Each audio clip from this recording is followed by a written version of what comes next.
नमस्कार जय जगन्नाथ। आशा करुच्ची आपण मैंने समस्ते भलर थे। आ गए नुआ वीडियो को आपण मानक स्वागत करुच्ची। तो आपण मैंने मोर पूर्व वीडियो देखी जे कि मोर चुट्टी थिला आज आपण मैंने देखुं कि नंडा हो जाइए। तो आपण मैंने भावुले कहीं नंडा हो शौक लगी जाऊ आपण मानक। तो निश्चित भाव में यहाँ आपण मानक जी शौक न लगी ताठू अधिक मत लगी। चुट्टी नंडा हवाटा यहाँ बड़ कथा नुहे, यहाँ मो प्रथम थर नुहे। पूर्वर भी बहुत थर चुट्टी नंडा है ट्रिटमेंट बेले, किंतु यही ट्रिटमेंट भी मत कष्ट देती जो नंडा हवाटा। तो कहीं कौन मुझे निश्चित जनाऊँ बर्तमान। तो बर्तमान तो आपण मैंने जमी देखुं कि मोर रेडिएशन चलती बागची कैंसर हॉस्पिटल जो भुवनेश्वर। तो मोर 10टा फ्रैक्शन हबार थिला। 10टार मुझे अलरेडी 9टा नहीं सारी आ मोर गोटे बाकी अच्छी जोटा कि मोर काली नबार अच्छी मंडे। तेणु रेडिएशन तो एमती 10टा चलबार था। तार साइड इफेक्ट्स भी कौन कौन मुझे सब जिन जनई किंतु साइड इफेक्ट्स जो जिनसा एत नाला से जिनसा अधिका हो गला।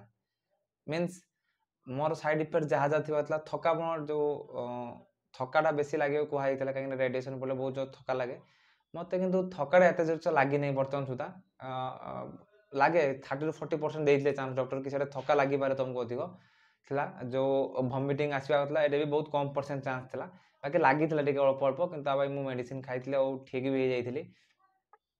जो थकापण कथा कहते एत भी लगी ना कि नॉर्मल तो मत जमी थका लगे से भाई ही लगी किंतु ये जो चुट्टी झड़ीगला चुट्टी नंडा हो गली चुट्टी झड़ार रिजन हूँ रेडिएशन आउ रेडिएशन है अलरेडी 8टा हो सारापर मत से पर्यटन किसी नाला कहीं 8टा रेडिएशन पर मुझे डॉक्टर सहित भी कथा कि सार एमती डॉक्टर पचार मत एक्चुअली कि केशव तुम चुट्टी किसी झड़ू कि नहीं बर्तमान ना सर बर्तमान सुधा तो झड़ू ना किंतु सर गोटे कथा कही कि मोर झड़िया पूर्व गोटे साइन माने गोटे सिग्नाल मिलता मत कौन सिग्नाल ना मोर माने चुट्टीर मूल गुड़ाक पूरा माने पेन करूला मोर जमीक लगुल झड़ी जमी बहुत माने जंत्रणा लगुला बहुत माने सही पार नी मत कष्ट लगुला।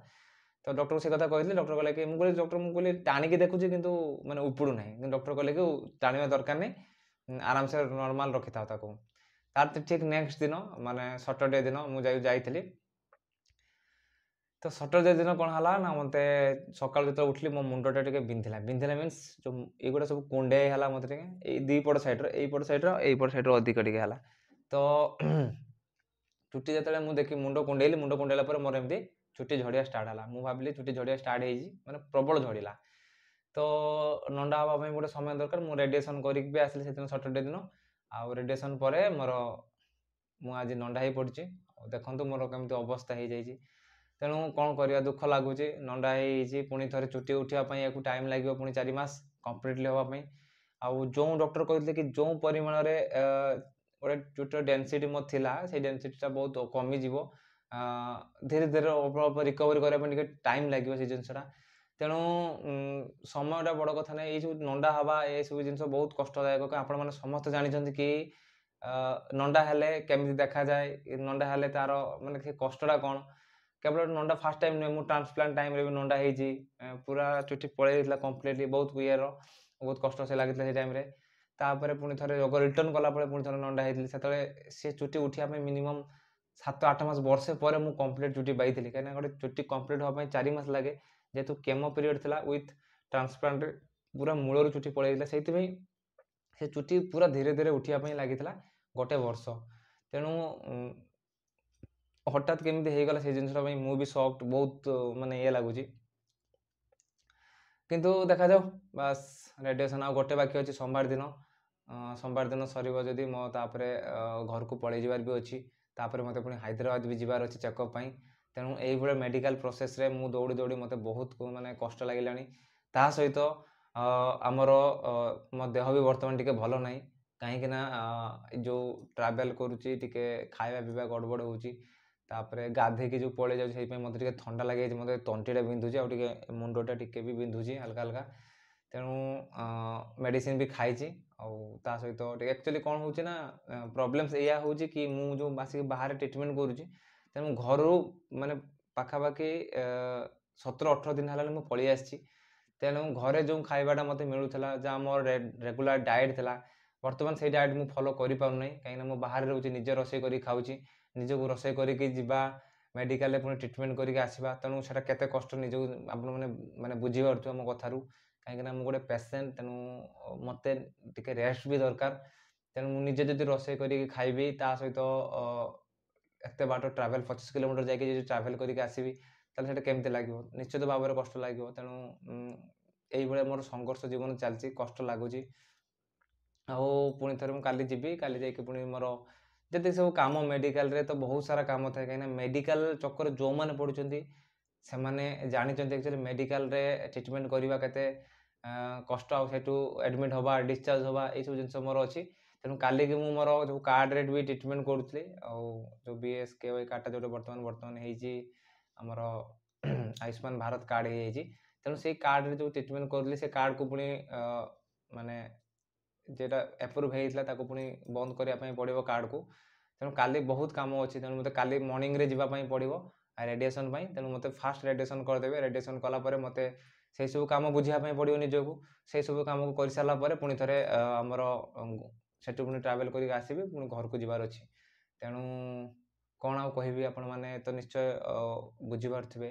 ଆଉ ମୋର ଚେକଅପ୍ ବି ଯିବାର ଅଛି, ମେ ବି ଏଇ ମାସର ଆଉ 7-8 ଦିନ ପରେ ମୋତେ ପୁଣି ହାଇଦ୍ରାବାଦ ଯିବାର ଅଛି। ଆଉ ଗଲା ପରେ ଇଞ୍ଜେକ୍ସନ୍ ଥିଲା ମୋର, ଗୋଟେ IT ଇଞ୍ଜେକ୍ସନ୍ ଆଉ ଗୋଟେ ଥିଲା, ମାନେ ମନ୍ଥଲି 2ଟା ନେବାର ଥିଲା। ଗୋଟେ ନେଇଥିଲି କ'ଣ ମାନେ ରେଡ଼ିଏସନ୍ ପୂର୍ବରୁ ନେଇଥିଲି, ଯେହେତୁ ଡକ୍ଟର କହିଥିଲେ କି ନେଇ ନେବା ପାଇଁ।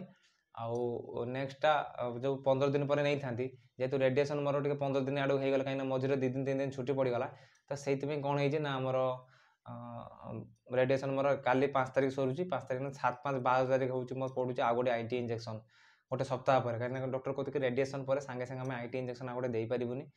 ତେଣୁ ସେଇ ଯେଉଁ ଇଞ୍ଜେକ୍ସନ୍ଟା ମୁଁ ମୋର ନେକ୍ସଟ ୱିକ୍ରେ ନେବି ବୋଲି ଭାବୁଛି। ଆଉ ସେଟା ଆଉ ଓଡ଼ିଶାରେ ନେଇଥାନ୍ତି, ଏଇ ବାକ୍ଚିରେ ନେଇଥାନ୍ତି, କିନ୍ତୁ ଯେହେତୁ ମୋର ଚେକଅପ୍ ଟାଇମ୍ ବି ହେଇଯାଇଥିବ, ତେଣୁ ଡକ୍ଟର ସେଠି ମୋତେ ଗାଳି ଦେବେ, କାହିଁକି ସେଠି ମୋତେ ପହଞ୍ଚିବା ବି ନିହାତି ଦରକାର। କାହିଁକିନା ମୋର ରିପୋର୍ଟ ସବୁ ରେଡ଼ିଏସନ୍ ରିପୋର୍ଟ କମ୍ପ୍ଲିଟ୍ ତାଙ୍କୁ ଯାଇକି ଦେଖେଇବି। ସେସବୁ ଜିନିଷ ଦେଖେଇ ସାରିଲା ପରେ ମୁଁ ଭାବୁଛି ଆଉ ଗୋଟେ ଇଞ୍ଜେକ୍ସନ୍ ସେଠି ନେବି। ତେଣୁ ମୁଁ ଏଇ କିଛି ଦିନ ଭିତରେ, ଏଇ ଗୋଟେ ସପ୍ତାହ ଭିତରେ ମୁଁ ହାଇଦ୍ରାବାଦ ବି ବାହାରିବି। ଆଉ ବାହାରିଲେ ମୁଁ ଆପଣମାନଙ୍କୁ ନିଶ୍ଚୟ ଅପଡ଼େଟ୍ ଦେବି, ସେଠି କ'ଣ କେମିତି କ'ଣ ଟ୍ରିଟମେଣ୍ଟ ଚାଲିଛି, ମୋ ରେଡ଼ିଏସନ୍ ପରେ ତାର ରିପୋର୍ଟ କ'ଣ ଆସିଲା ମୁଁ ନିଶ୍ଚୟ ଭାବରେ ଏଠି ଜଣାଇବି ଆପଣଙ୍କୁ। ଯଦି ବି ଏଠି ଡକ୍ଟର କିଛି ଏତେ ଜିନିଷ ନ କୁହନ୍ତି, ତ ସେଠି ଡକ୍ଟରକୁ ଦେଖେଇ ସାରିଲା ପରେ ମୁଁ ଆପଣମାନଙ୍କୁ ରେଡ଼ିଏସନ୍ର ଯାହା ଯାହା ସବୁ ରେଜଲ୍ଟ ଆସିଥିବ, କି ମୁଁ କମ୍ପ୍ଲିଟଲି ଭଲ ଅଛି କି ନାହିଁ, ସେଇଟା ମୁଁ ଆପଣମାନଙ୍କୁ ନିଶ୍ଚୟ ଜଣାଇବି। ଆଉ ସେଇ ମାନେ ଆପଣମାନେ ସେଇ ଅନୁଯାୟୀ କନେକ୍ଟେଡ଼୍ ଥାଆନ୍ତୁ ମୋ ସହିତ, ଆଉ ମୋତେ ବ୍ଲେସିଂସ୍ କରିଥାନ୍ତୁ, ଆଶୀର୍ବାଦ କରିଥାନ୍ତୁ। ଆକ୍ଚୁଆଲି ମୁଁ ବେଶୀ କଥା ହେଇପାରୁନି ଏଇଥିପାଇଁ କି ମୋତେ ମାନେ ତଣ୍ଟି ବି ବଥା କରୁଛି, ମାନେ ଏଇ ଜାଗାରେ ଥ୍ରୋଟ୍ ପେନ୍ ହେଉଛି ଟିକେ ଅଧିକ, ଆଉ ମୁଣ୍ଡଟା ବି ଟିକେ ବିନ୍ଧୁଛି। କାହିଁକିନା ସକାଳୁ ସକାଳୁ ଉଠିଲା ବେଳକୁ ମୋତେ ଥଣ୍ଡା ବି ଲାଗିଯାଉଛି, ବାହାରେ ରହୁଛି ତ, ଯେ ଗାଧୋଇବା ମାନେ ଏଠିକା ପାଣି, ମୁଁ ଘର ପାଖରେ ପାଣି, ସେସବୁ ଜିନିଷ ସୁଟ୍ କରୁନାହିଁ। ତେଣୁ ଭଲ ବି ଲାଗୁନି। ଯେତେବେଳେ ଦେହଟା ଭଲ ନ ଲାଗିବ, ଆପଣମାନଙ୍କୁ କୌଣସି କାମ କରିବା ପାଇଁ ଇଚ୍ଛା ହେବନି। ମୋତେ ବି ସେଇଭଳିଆ ଲାଗୁଛି ବର୍ତ୍ତମାନ। ତଥାପି ମୁଁ ମୋର ଭିଡ଼ିଓ ମାଧ୍ୟମରେ ଆପଣମାନଙ୍କୁ ମୋ ହେଲ୍ଥ ଅପଡ଼େଟ୍ସ ଦେଉଛି, କାହିଁକିନା ଏଇ ଯେଉଁ ଅପଡ଼େଟ୍ସ ଦେବାଟା ମୋ ପାଇଁ ବି ନେସେସରି ଥିଲା। କାହିଁକିନା ଏଇ ଜିନିଷଟା ମୁଁ ନଣ୍ଡା ବି ସଡନ୍ଲି ହେଇଗଲି, ଆଜି ହେଇଯାଇଛି। ତେଣୁ ସବୁ ଜିନିଷ ଆପଣମାନଙ୍କୁ ଅପଡ଼େଟ୍ସ ଦେଉଛି, ଏଇଥିପାଇଁ ଦେଉଛି କି ଆପଣମାନେ ମୋତେ ବ୍ଲେସିଂସ୍ କରୁଛନ୍ତି, ମୋତେ ଆଶୀର୍ବାଦ କରୁଛନ୍ତି, ଆଉ ମୋ ଭଲ ପାଇଁ ଭଗବାନଙ୍କ ପାଖରେ ପ୍ରେ ବି କରୁଛନ୍ତି। ତେଣୁ ନିଶ୍ଚିତ ଭାବରେ ଆପଣମାନେ ମୋ ପାଇଁ ଏମିତି ଭଗବାନଙ୍କ ପାଖରେ ପ୍ରାର୍ଥନା କରିଥାନ୍ତୁ। ଆଉ ରେଡ଼ିଏସନ୍ ତ ମୋର ଆଉ କାଲି ଗୋଟେ ସରିଯିବ, ମୁଁ ଆରାମସେ ଘରକୁ ଯାଏ। ଘରକୁ ଯାଇକି ପୁଣି ଥରେ ଆରାମସେ ଯାଇକି ହାଇଦ୍ରାବାଦ ଯାଇକି ମୋ ଚେକଅପ୍ ସାରିକି ପୁଣି ଥରେ ମନ୍ଥଲି ମୁଁ ଥରେ ଘରକୁ ଭଲରେ ରିଟର୍ଣ୍ଣ କରେ। ବାସ୍ ଏତିକି ମହାପ୍ରଭୁ ଜଗନ୍ନାଥଙ୍କୁ ମୋର ପ୍ରାର୍ଥନା। ତତ୍ ସହିତ ଆପଣମାନେ ବି ଭଗବାନ ପାଖରେ ପ୍ରାର୍ଥନା କରନ୍ତୁ, ଯେମିତିକି ମୁଁ କମ୍ପ୍ଲିଟଲି ଭଲ ହେଇଯାଏ। ମୋ ପାଇଁ ବ୍ଲେସିଂସ୍ ରଖିଥାନ୍ତୁ। ଆଉ ଏତିକି ହିଁ କହିବି। ଧନ୍ୟବାଦ। ଜୟ ଜଗନ୍ନାଥ।